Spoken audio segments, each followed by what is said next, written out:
Hai teman-teman, kembali lagi bersama saya Erni Rizka Lauli. Di sini, di pertemuan yang kedua ini, di tugas yang kedua ini, saya akan mencoba membahas mengenai vektor dan matriks dengan MATLAB. Pertama, sebelum kita melakukan pengoperasian pada kolom command window atau dalam kolom command workspace atau command history, pertama kita harus membuat dulu perintah. Seperti biasa, kita klik clear, kita ketik clear, lalu CLC, mana CLC ini berguna untuk membersihkan kolom command window, dan clear berguna untuk membersihkan kolom ini dan kolom command history. Nah, pertama kita masuk ke dalam vektor. Pertama kita klik command, kita tuliskan vektor. Nah, apa sih vektor ini? Vektor adalah sekelompok bilangan yang tersusun atas satu dimensi.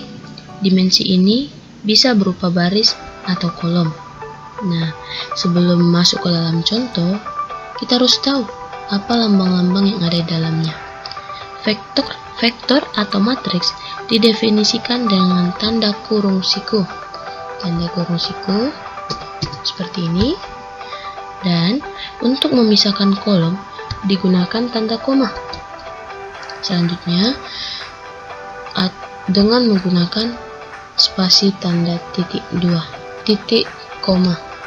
Nah, ini titik koma ini digunakan untuk memisahkan baris. Oke.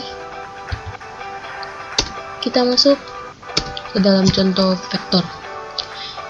Contoh vektor baris, kita misalkan A sama dengan dalam kurung siku 1,2,3, kita tutup, kita enter, lalu kita tekan run atau dengan cara simpelnya itu F5. Nah, maka akan muncul vektor baris di dalam command window. Selanjutnya, untuk membuat vektor kolom, kita misalkan A sama dengan kurung siku dengan angka yang sama ya, biar simple. 1, titik koma, 2, titik koma, 3, kita tutup, kita enter dan kita klik F5. Nah, maka akan muncul vektor kolom. Ini vektor baris dan ini vektor kolom. Next, untuk mendefinisikan suatu vektor dengan jumlah elemen yang banyak tetapi memiliki interval yang teratur, digunakan operator titik 2. Titik 2. Ya, ini titik 2. Kita masuk ke dalam contoh. Misalnya A sama dengan 1. Lalu masukkan lambangnya titik 2 sampai dengan 10. Lalu kita enter dan kita F5 kan. Nah, dalam kolom command window akan muncul interval yang teratur dari interval 1 sampai dengan 10. Nah, ini adalah cara simpelnya. Lalu, untuk membuat suatu vektor baris dengan interval 2, kita dapat memberikan atau membuat contohnya A sama dengan 1,2, 2,2, 10. Ibarat 1 adalah batas bawah dan 10 adalah batas atas. Kita enter, kita klik F5.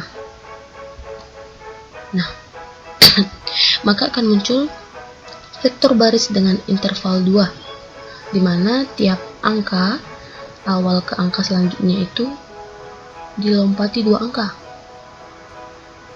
1, 3, 5, 7, dan 9. Nah, selanjutnya kita masuk ke dalam matriks. Nah, apa sih matriks ini? Matriks adalah sekelompok bilangan yang tersusun dalam segi 4 2 dimensi. Matriks bisa berbentuk matriks bujur sangkar dan matriks segi 4. Menginputkan matriks ada beberapa cara. Di sini saya akan menjelaskan 2 cara. Cara yang pertama itu, kita misalkan A sama dengan kurung siku 1 spasi 2 spasi 3.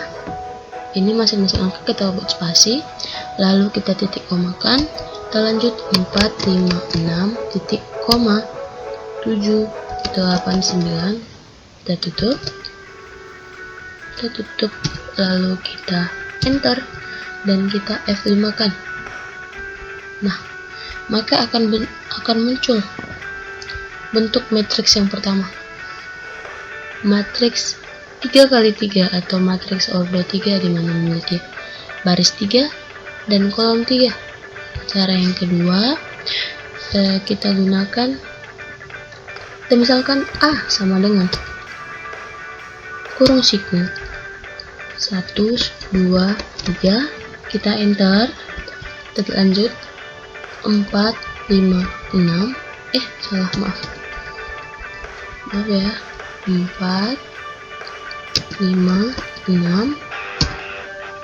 7 8 9, lalu kita tutup, kita enter dan kita F5 kan. Nah, maka akan muncul juga sama seperti cara awal. Ada dua cara dalam penggunaan matriks yang saya jelaskan pada video kali ini. Selanjutnya kita masuk ke dalam perkalian matriks. Yang pertama itu ada perkalian skalar. Untuk mengalikan satu matriks dengan bilangan tunggal atau skalar, masing-masing elemen matriks harus dikalikan dengan faktor tersebut. Nah, kita buat contohnya. Kita misalkan A sama dengan 4. Bila kita enter dan kita F5 kan, hasilnya tetap 4. Kok 4 kak? Ya, karena skalar itu bukan termasuk ke dalam matriks dan tidak memiliki arah, dia hanya sebuah angka. Nah, kita misalkan juga B sama dengan kurung siku 3 2 5 titik koma 6 1 7, kita tutup, lalu kita enter, kita F5 kan. Nah, maka akan muncul bentuk matriksnya, memiliki baris dan juga kolom. Selanjutnya, mari kita coba untuk mengalihkan A dengan B. Kita coba dengan C sama dengan A dikali B, lalu kita enter, kita F5 kan. Nah, maka akan muncul hasil dari perkalian antara A dan B. 4 kali 3 sama dengan 12, 4 kali 2 sama dengan 8, dan seterusnya. Tiap bilangan pada B dikalikan pada bilangan A. Selanjutnya, kita masuk ke dalam perkalian dua matriks. Dua matriks dapat dikalikan satu sama lain apabila jumlah kolom dalam matriks pertama sama dengan jumlah baris pada matriks kedua. Kita buat contohnya. A sama dengan kurung siku 1 2 3 titik koma 4 5 6 titik koma 7 8 dan 0, kita tutup, lalu kita enter kan, kita F5 kan. Nah, akan muncul bentuknya seperti ini, ordo 3 juga seperti tadi. Nah, selanjutnya kita masukkan nilai dari si B. Kita misalkan nilai dari si B itu 366,804 titik koma 351, kita tutup, lalu kita enter kan, kita F5 kan. Nah, sama kan, ini seperti bentuk awal dari yang saya jelaskan tadi.